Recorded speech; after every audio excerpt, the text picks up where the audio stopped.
Assalamualaikum dan salam sejahtera. Pada slide ini saya akan menerangkan task 1 yaitu Identify the catchment area and data required. Gambar raja yang terpapar adalah tadahan air bagi Sungai Ringlet, manakala jadual di sebelah adalah input data precipitation data, yaitu bermula pada tarikh 21 Desember 2021 bersamaan masa pada jam 12 tengah hari, dan ia berakhir pada tarikh yang sama bersamaan masa pada jam 12 tengah malam. Seterusnya pada slide ini, precipitation data dan karakteristik of Ringlet catchment telah diberi dalam soalan mini project ini. Task yang seterusnya adalah task 2 di mana ia diarahkan create basin model by adding and connecting hydrology element pada 25 YR ARI dan 50 YR ARI. Dengan itu, langkah pertama adalah dengan menekan bahagian file, kemudian tekan New. Step ketiga adalah paparan selepas tekan New.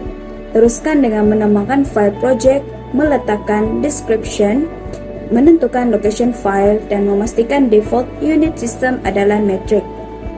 Kemudian tekan Create. Seterusnya, tekan Tab, Tool, Program Setting, dan pergi bagian Default. Pada bagian Reach Loss, Gain, tukarkannya kepada constant dan bagian Subversion Average Transpiration pula ditukarkan kepada Gauge Weight. Setelah itu, tekan OK. Untuk membuat basin model, mulakan dengan menekan Tab Component, Create Component, dan tekan Model Basin. Kemudian, namakan basin tersebut dengan 25 YR ARI dan tekan Create. Seterusnya, tekan Tab Junction Creation Tool, namakan New Junction Element dengan G1 dan tekan Create. Ulang step sama sehingga menepati bilangan junction yang diingini. Kita boleh rujuk step 15 untuk menunjukkan junction yang telah siap dibuat. Setelah itu, tekan Subversion Creation Tool untuk membuat subversion element. Namakannya dengan C1 seperti dalam soalan, tekan Create. Ulang step sama sehingga jumlah subversion sama seperti dalam data yang diberikan, yaitu sehingga C10. Kemudian, untuk menyambungkan semua elemen hydrologic tersebut, right-klik pada mana-mana junction dan subversion. Paparan pada nomor 21 merupakan bentuknya setelah disambungkan. Langkah seterusnya adalah cara untuk memasukkan data-data berkaitan. Kita boleh rujuk pada step 22 hingga 29 untuk cara pelaksananya. Oleh itu, berikut adalah basin model untuk 25 YR ARI dan 50 YR ARI. Salam sejahtera, saya Siti Nurfatihah binti Yaakob, memegang nomor matriks 07 DKE 20F1013. Saya akan terangkan berkenaan task 3 yaitu Meteorologic Model by Adding Precipitation Data. Langkah pertama adalah dengan menekan tab Component, kemudian Create Component dan pilih Time Series Data. Ikuti step ketiga dengan menambahkan file dan pilih data type precipitation gauge dan tekan Create. Step kelima tersebut merupakan paparan yang dipaparkan setelah kita create time series data. Kemudian gantikan data start date and end date, start time dan end time-nya kepada data yang telah diberikan dalam soalan mini project. Kemudian pastikan time interval dan unit juga sama seperti data yang diberikan. Disambung pula pada langkah ke-9 yaitu memasukkan data-data precipitation, dan paparan ke-10 pula merupakan graf setelah data dimasukkan. Untuk membuat meteorologic model, langkah pertama adalah tekan tab Component, Create Component dan pilih Meteorologic Model. Namakannya sebagai 25 YR ARI dan tekan Create. Ini merupakan paparan Meteorologic Model 25 YR ARI. Ulang langkah yang sama bagi membuat Meteorologic Model 50 YR ARI. Setelah itu, tekan pada salah satu Meteorologic Model dan tekan tab Basins. Kemudian gantikan Include Subbasin kepada Yes bagi kedua-dua basin model. Boleh rujuk step 1 dan step 2 ialah paparan yang dipaparkan selepas membuat meteorologic model termasuk subbasins-nya sekali. Diikuti dengan step 3 yaitu menggantikan bahagian precipitation kepada gauge wet. Kemudian pilih mana-mana submesin di meteorologic model dan tekan gauge wet. Dan di bahagian selection, gantikan use gauge kepada yes. Seterusnya pada bahagian wet pula ditetapkan depth wet dan time wet-nya kepada nilai 1.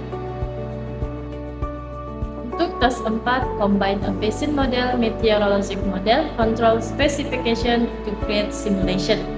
Langkah pertama adalah dengan membuat control specification, yaitu dengan menekan komponen dan pilih control specification manager.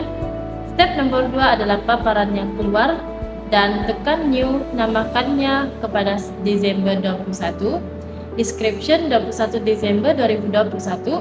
Step ketiga adalah menggantikan nilai-nilai berkaitan. Langkah seterusnya adalah untuk create simulation dengan menekan tab compute, pilih simulation run manager, kemudian tekan new, boleh reverse step nomor 4 dan 5. Setelah itu namakan new simulation tadi kepada 25 YR ARI dan tekan next sehingga butang finish. Step 9 merupakan cara untuk buat simulation kepada data 25 YR ARI, yang mana dengan menekan butang compute all element dan tunggu beberapa saat untuk mendapatkan hasil simulation tersebut. Ulang langkah yang sama untuk membuat simulation bagi 50 YR ARI.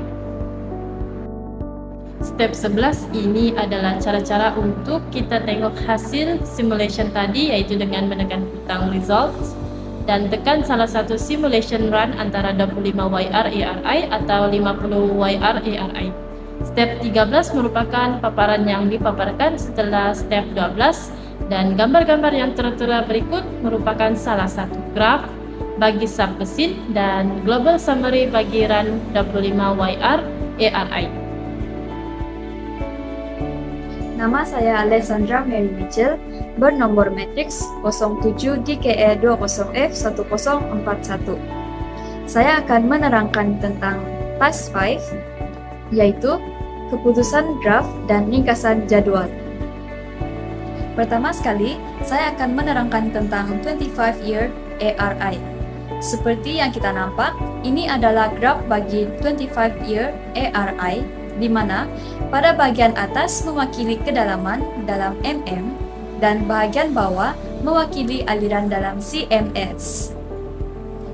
Berdasarkan keputusan ringkasan global untuk run 25-year ARI, ia menunjukkan isi padu hujan tertinggi diterima dalam C6, yaitu sebanyak 171.5 meter padu, manakala volume terendah diterima dalam C2 sebanyak 90 meter padu. Apa yang dapat disimpulkan berdasarkan keputusan di atas ialah kawasan yang luas memberi kesan yang sangat ketara terhadap isi padu hujan yang diterima. Seterusnya bagi 50-year ARI. Ini adalah grafnya, di mana sama seperti graf 25-year ARI, atas mewakili kedalaman dan bawah mewakili aliran. Berdasarkan keputusan ringkasan global untuk run 50-year ARI, ia menunjukkan isi padu hujan tertinggi diterima di C6, yaitu sebanyak 172.8 meter padu, manakala volume terendah diterima di C2, yaitu sebanyak 90 meter padu. Apa yang dapat disimpulkan berdasarkan keputusan di atas ialah kawasan yang luas memberi kesan yang sangat ketara terhadap isi padu hujan yang diterima.